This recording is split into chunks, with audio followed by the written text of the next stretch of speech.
Dr. Silvio Cardoso, mais uma vez com muita alegria, na Janela da Paulista. Nós vamos falar sobre artrose, né? Mas que muita gente ainda confunde artrose com artrite, que são duas coisas completamente diferentes, né, doutor? Oi, Isabel, prazer estar aqui com você de novo. Vamos começar a diferenciar exatamente isso é importante. A artrite, como o próprio nome diz e todo mundo sente quando a gente fala em faringite, amidalite, toda ite é um processo inflamatório. E a artrite é um processo inflamatório das articulações. A artrose é um processo degenerativo dessas articulações, embora muitas vezes a artrite seja uma causa para desenvolver uma artrose, porque o processo inflamatório vai levando a uma degeneração das cartilagens articulares. Então existe sim uma diferença básica, embora a artrite seja muitas vezes uma doença de base da artrose. Mas são coisas absolutamente distintas. A artrite normalmente é tratada por um reumatologista e a artrose acaba sobrando para um ortopedista. A artrose é um processo degenerativo e muitas vezes se relaciona exclusivamente com a idade. Não é também a verdade. É um processo que acumula hereditariedade, peso corporal, estilo de vida, sedentário ou não, deformidades posturais, deformidades musculares, desequilíbrios musculares. Tudo isso vai levando a uma sobrecarga da cartilagem e essa sobrecarga da cartilagem vai fazendo com que haja progressivamente um comprometimento daquela articulação. A grande verdade quando se fala em artrose e velhice é assim, que 80% das pessoas acima de 65 anos, a maioria das vezes acaba desenvolvendo uma artrose. Quer dizer, todo velho vai ter artrose? Não obrigatoriamente, mas uma grande maioria vai ter o comprometimento da sua cartilagem. Tem como prevenir? Então, tem. Tem sim. Eu acho que desde que você comece precocemente a cuidar da sua saúde como um todo, da sua saúde articular como um todo. Cuidar do peso corporal, cuidar das suas atividades físicas, cuidar da sua alimentação, cuidar da sua vida social, em cima daquilo que pode preservar essa articulação, como alimentação, por exemplo. E hoje em dia vem se desenvolvendo cada vez mais suplementos, ainda sem uma base efetiva da sua atuação, de colágenos, que são condroprotetores via oral e que acabam, de uma certa forma, protegendo, principalmente as articulações mais comprometidas pela artrose. Quais são? Coluna, quadril e joelho. São as articulações que comprometem muito pela sobrecarga do peso, pelo impacto que passam sobre elas. Coluna, quadril e joelho. Como é uma artrose de coluna? É na vértebra?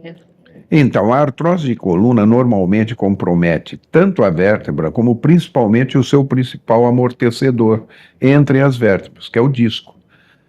Esse é o comprometimento maior, porque esse disco pode acabar comprometendo, inclusive, nervos dessa coluna. Então, a artrose, que muitas vezes é representada só pelos chamados bicos de papagaio das vértebras, é um processo degenerativo, ela se torna muito mais grave para o paciente quando compromete o disco, porque esse disco sofre uma desidratação e muitas vezes ele começa a se expandir para dentro do canal neural, provocando dores de maior intensidade. E a artrose do joelho é sempre a mesma? Não, a artrose de joelho, ela tem um caráter progressivo, ela tem uma graduação, inclusive, para a gente poder mensurar o que nós podemos fazer de tratamento para essa artrose. Em artroses mais leves ou moderadas, sempre o tratamento conservador. O tratamento fazendo com que o paciente mude os seus hábitos de vida, trabalhe muito a sua musculatura, poupe autoimpactos, poupe agachamentos, que são atividades que aumentam a pressão dessas cartilagens.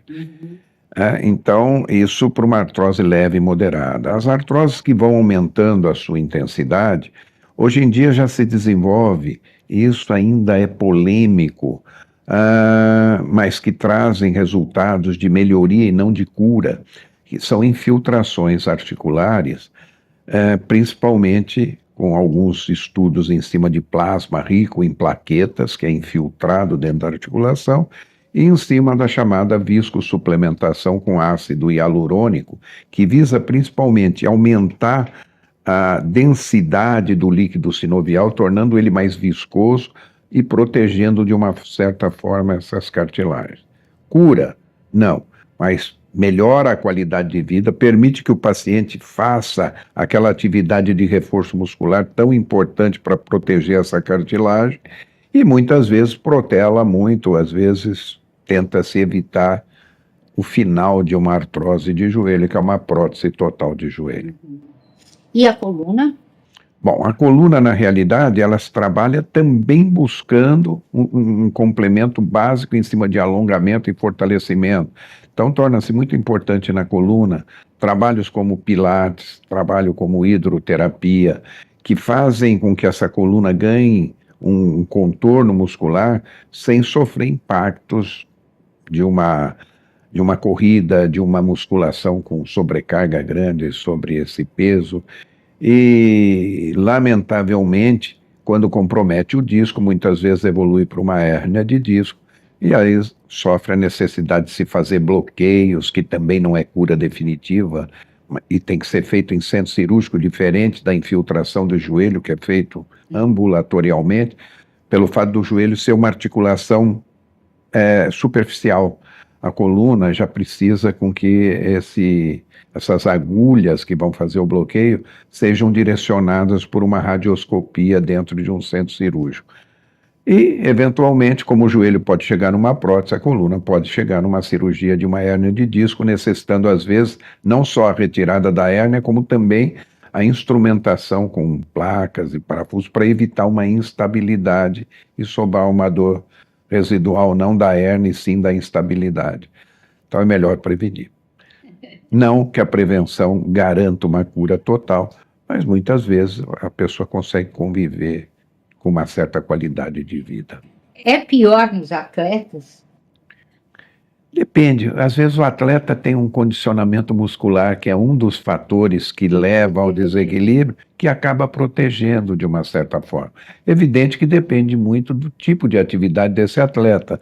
Se é um atleta jogador de vôlei ou basquete, por exemplo, sem dúvida nenhuma vai haver uma sobrecarga nessas regiões de joelho, quadril e coluna, né?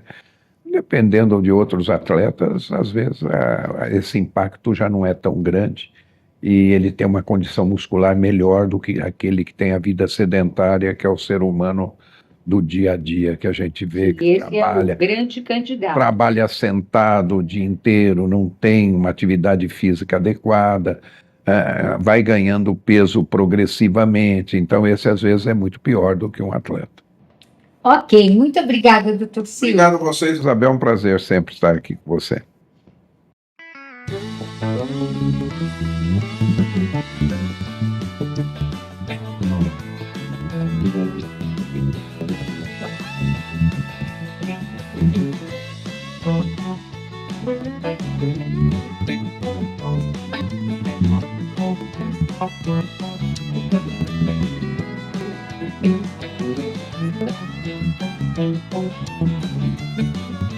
Thank